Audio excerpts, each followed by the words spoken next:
এই মুহূর্তে আমাদের হাতে আসা সর্বশেষ বাংলাদেশের আলোচিত সমালোচিত বাছাইকৃত গুরুত্বপূর্ণ সংবাদ শিরোনাম শুরুতেই জানিয়ে দেব। লন্ডন বৈঠক নিয়ে জামায়াতের প্রতিক্রিয়ায় যা বললেন সালাউদ্দিন। করিডর ও বিদেশিদের বন্দর ইজারার পরিকল্পনা বাতিলের দাবিতে রোড মার্চ সফল করার আহ্বান। ডক্টর ইউনূস ও তারেক রহমানের বৈঠক অনেকের মনে জ্বালা ধরিয়েছেন, বললেন রিজভী। ফেসবুকে হাসনাত নাসিরুদ্দিনের ইঙ্গিতপূর্ণ আলাপ। শরীয়তপুরে ছাত্রদলের কমিটি ঘোষণা নিয়ে দুই পক্ষের সংঘর্ষ, আহত 10।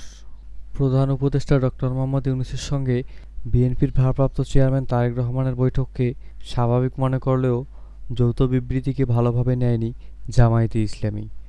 লন্ডন বৈঠকের পর যৌথ সংবাদ সম্মেলন একটি দলের প্রতি বিশেষ অনুরাগ প্রকাশ পেয়েছে এবং তার প্রধান উপদেষ্টার নিরপেক্ষতার ক্ষুণ্ণ করেছে বলে মনে করেন জামায়াত। এবার বিষয়টি নিয়ে জবাব দিয়েছেন বিএনপির স্থায়ী কমিটির সদস্য সালাউদ্দিন আহমেদ।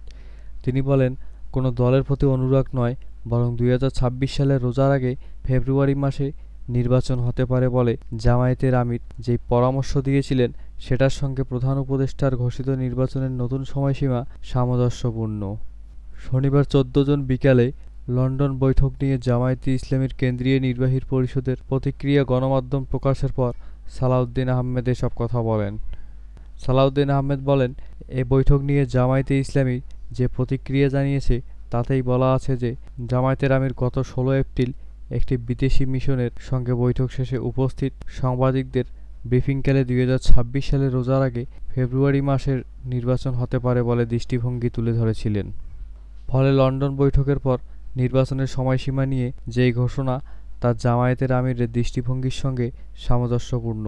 এটা কোনো দলের প্রতি বিশেষ অনুরাগ প্রকাশ নয়। অন্তর্বর্তী সরকারের প্রধান উপদেষ্টা অধ্যাপক মোহাম্মদ ইউনূসের সঙ্গে শুক্রবার লন্ডনে বিএনপির ভারপ্রাপ্ত চেয়ারম্যান তারেক রহমানের বৈঠক হয়। বৈঠক শেষে যৌথ ঘোষণায় বলা হয়, সব প্রস্তুতি সম্পূর্ণ করা গেলে আগামী বছরের রমজান মাসের আগে অর্থাৎ ফেব্রুয়ারির প্রথমার্ধে নির্বাচন হতে পারে। এরপর শুক্রবার 13 জুন রাতে আনুষ্ঠানিক প্রতিক্রিয়া জানায় জুলাই গণঅভ্যুত্থানের নেতৃত্বদানকারী তরুণদের দল এনসিপি। দলটি মনে করে, নির্বাচনের প্রশ্নে সরকার কেবল একটি রাজনৈতিক দলের অবস্থান ও দাবিকেই বেশি প্রাধান্য দিচ্ছে। জুলাই ঘোষণাপত্র প্রণয়ন, মৌলিক সংস্কার বাস্তবায়নে জুলাই সনদ কার্যকর করা ও বিচারের রোডম্যাপ ঘোষণার পরই নির্বাচন সংক্রান্ত আলোচনা চূড়ান্ত হওয়া উচিত। এ নিয়ে এনসিপির প্রতিক্রিয়াও জবাব দিয়ে সালাউদ্দিন আহমেদ বলেন, নতুন রাজনৈতিক দলটি এনসিপির লন্ডন এই বৈঠকের ঘোষণাকে দলীয় দৃষ্টিভঙ্গিতে দেখছে। এক্ষেত্রে দলীয় দৃষ্টির ঊর্ধ্বে উঠে বৃহত্তর জাতীয় স্বার্থে সিদ্ধান্ত নেওয়া এবং তাদের আরও অভিজ্ঞতা অর্জনের পরামর্শ থাকবে। রাখাইনে করিডর ও চট্টগ্রামের নিউমোরিং কন্টেইনার টার্মিনাল বিদেশিদের কাছে ইজারা দেওয়ার পরিকল্পনা বাতিলের দাবিতে চট্টগ্রামের অভিমুখে রোড মার্চ সফল করার আহ্বান জানিয়েছে বাম গণতান্ত্রিক জোট। শনিবার বাংলাদেশের কমিউনিস্ট পার্টির সিপিবি কার্যালয়ে বাম গণতান্ত্রিক জোট ও ফ্যাসিবাদ বিরোধী বাম মোর্চার যৌথ সভা থেকে এই আহ্বান জানানো হয়। বাম গণতান্ত্রিক জোট ও ফ্যাসিবাদ বিরোধী বাম মোর্চা এক সংবাদ বিজ্ঞপ্তিকে বলেছে, 27 ও 28 জুন চট্টগ্রাম অভিমুখে রোড মার্চ হবে। সবাই বাংলাদেশকে ঘিরে সাম্রাজ্যবাদী আধিপত্যবাদী শক্তির যেকোনো চক্রান্ত সম্পর্কে সজাগ থেকে রুখে দাঁড়াতে দেশবাসীকে আহ্বান জানানো হয়েছে। ঢাকা চট্টগ্রাম রোড মার্চ সামনে রেখে 16 জন বিভিন্ন শ্রেণী পেশার সংগঠনের প্রতিনিধি ও ব্যক্তিবর্গের সঙ্গে মতবিনিময় করবে বাম গণতান্ত্রিক জোট। সংবাদ বিজ্ঞপ্তিতে বলা হয়, লন্ডন সফর প্রধান উপদেষ্টা জনগণ টাকা খেয়ে ভোট দেয় বলে যে বক্তব্য দিয়েছেন তার তীব্র প্রতিবাদ জানানো হয়েছে যৌথ সভায়। নেতারা বলেন, সাধারণ জনগণকে অপমান করার অধিকার প্রধান উপদেষ্টার নেই। একই সঙ্গে প্রধান উপদেষ্টা লন্ডন সফরে যে রাজনৈতিক এবং অন্যান্য বিষয়ে আলোচনা হয়েছে সেসব বিষয়ে সামগ্রিক বক্তব্য দেশবাসীর সামনে তুলে ধরারও আহ্বান জানিয়েছেন নেতারা। মার্কিন মদদে ইসরায়েলের ইরানের নেক্কারজনক হামলার তীব্র নিন্দা জানিয়ে জায়নবাদী ইসরায়েলের বিরুদ্ধে বিশ্ববাসীকে সোচ্চার হওয়ার আহ্বান জানিয়েছেন বাম গণতান্ত্রিক জোট। বিএনপির জ্যেষ্ঠ যুগ্ম মহাসচিব রুহুল কবির রিজভী বলেছেন, ডক্টর ইউনূস ও তারেক রহমানের বৈঠক অনেকের মনে জ্বালা ধরিয়েছে। অনেকেই এটা মেনে নিতে পারছে না। ভাই, আপনাদের কেন এই জ্বালা? আপনাদের উদ্দেশ্য কি? আজ শনিবার বিকালে গাজীপুর উপজেলায় ভবানীপুর বীর মুক্তিযোদ্ধা কলেজ মাঠে দলের নতুন সদস্য সংগ্রহ ও নবায়ন অনুষ্ঠানে তিনি এসব কথা বলেন। রুহুল কবির রিজভী আরও বলেন, আপনারা বলেন তো রমজান মাসে কি নির্বাচন প্রচারণা করা যায়? এপ্রিলে নির্বাচন হলে কখন প্রচারণা চালাবেন? কখন আইনি প্রতিক্রিয়া হবে? কখন নমিনেশন পেপার জমা নেবে? এমন সময় নির্বাচন দরকার যখন অন্য কোনো ধর্মীয় অনুষ্ঠান থাকবে না, সেটাই উপযুক্ত সময় বলে মনে করি আমরা। তাহলে যদি ফেব্রুয়ারির প্রথম সপ্তাহ বা দ্বিতীয় সপ্তাহে নির্বাচন হয় সেটা তো ভালো। ওই সময় আবহাওয়া ভালো, ঈদ নেই, পয়লা বৈশাখ নেই। ওই সময় যদি নির্বাচন হয় তাহলে উপযুক্ত সময় এপ্রিল উপযুক্ত সময় নয়।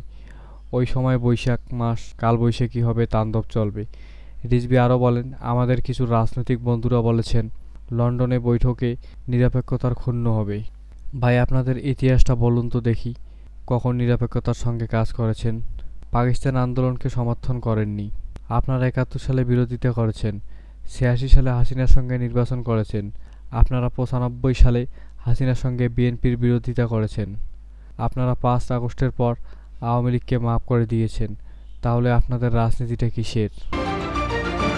লন্ডনে প্রধান উপদেষ্টা ডক্টর মোহাম্মদ ইউনূস ও বিএনপির ভারপ্রাপ্ত চেয়ারম্যান তারেক রহমানের বৈঠকে জুলাই সনদের আগেই নির্বাচনের মাস তারিখ নিয়ে আলোচনার সমালোচনা করেছেন জাতীয় নাগরিক পার্টি এনসিপির নেতা হাসনাত আবদুল্লাহ।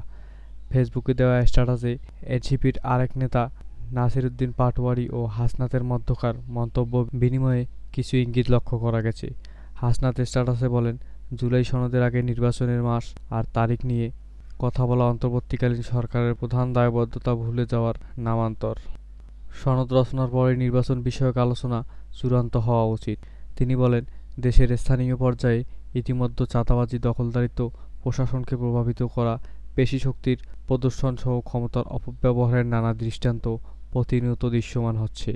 এই অবস্থায় অন্তর্বর্তীকালীন সরকারের অন্যতম বড় চ্যালেঞ্জ নির্বাচনের জন্য লেভেল প্লেয়িং ফিল্ড তৈরি করা, যেটা নির্বাচনের অন্যতম আরেকটি পূর্বশর্ত। নির্বাচনের মাস এপ্রিল কিংবা ফেব্রুয়ারি যেটাই হোক না কেন, তার চেয়ে মুখ্য বিষয় হচ্ছে নির্বাচনের পূর্বে জুলাই সনদ দৃশ্যমান বিচার এবং মৌলিক সংস্কারগুলো হচ্ছে কিনা প্রশ্ন রাখেন হাসনাত। তার ফেসবুক পোস্টের মন্তব্যের ঘরে নাসির উদ্দিন পাটোয়ারি কোট আনকোট দিয়ে লেখেন, হাসনাত ভোট জেতা এত সহজ, মেম্বার ইলেকশন করলেও তো জিতবা না, আগে মেম্বার ইলেকশনে জিতে দেখাও। বিপরীতে হাসনাত তাকে মেনশন করে লেখেন, নাসির উদ্দিন পাটোয়ারি আপনাদের সরকারকে মেম্বার ইলেকশন দিতে বলেন আগে।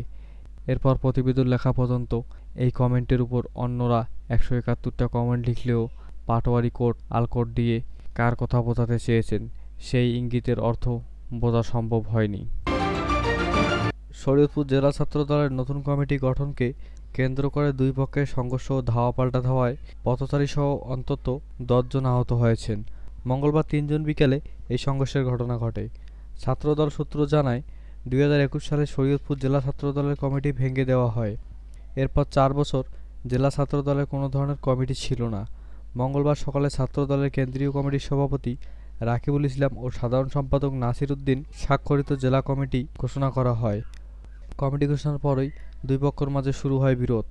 এক পক্ষ আনন্দ মিছিল করে এবং আরেকটি পক্ষ বিক্ষোভ মিছিল ও সড়ক অবরোধ করে। পরে দুই পক্ষের মধ্যে সংঘর্ষ বাধে। এতে পথচারীসহ অন্তত ১০ জন আহত হন। দলীয় নেতাকর্মীরা জানিয়েছে, মঙ্গলবার এইচ.এম. জাকিরকে আহ্বায়ক ও মোহাম্মদ সোহেল তালুকদারকে সদস্য সচিব করে শরীয়তপুর জেলা ছাত্রদলের ৩৫ সদস্য বিশিষ্ট আহ্বায়ক কমিটি ঘোষণা করে কেন্দ্রীয় ছাত্রদল। কমিটিতে ১৬ জন যুগ্ম আহ্বায়ক ও ১৭ জন সদস্যসহ মোট ৩৫ জন স্থান পেয়েছেন। কমিটি ঘোষণার খবরে বেলা ১১টার দিকে ছাত্রদলের একটি অংশ শহরের বিভিন্ন স্থানে বিক্ষোভ মিছিল বের করে এবং মাদারীপুর শরীয়তপুর সড়কের কোর্ট এলাকায় অবরোধ করে। বিক্ষোভকারীদের হাতে লাঠি, ঝাড়ু ও জুতা দেখা যায়। অপর অংশ সন্ধ্যা ৬টার দিকে কমিটির পক্ষে আনন্দ মিছিল বের করে। কমিটির পক্ষে বিপক্ষে লাঠিসোঁটা নিয়ে বিক্ষোভ মিছিল বের করলে দুই পক্ষের সংঘর্ষ বাধে। এতে অন্তত ১০ জন আহত হন। আহতদের শরীয়তপুর সদর হাসপাতাল সহ বিভিন্ন ক্লিনিকে চিকিৎসা দেওয়া হয়েছে।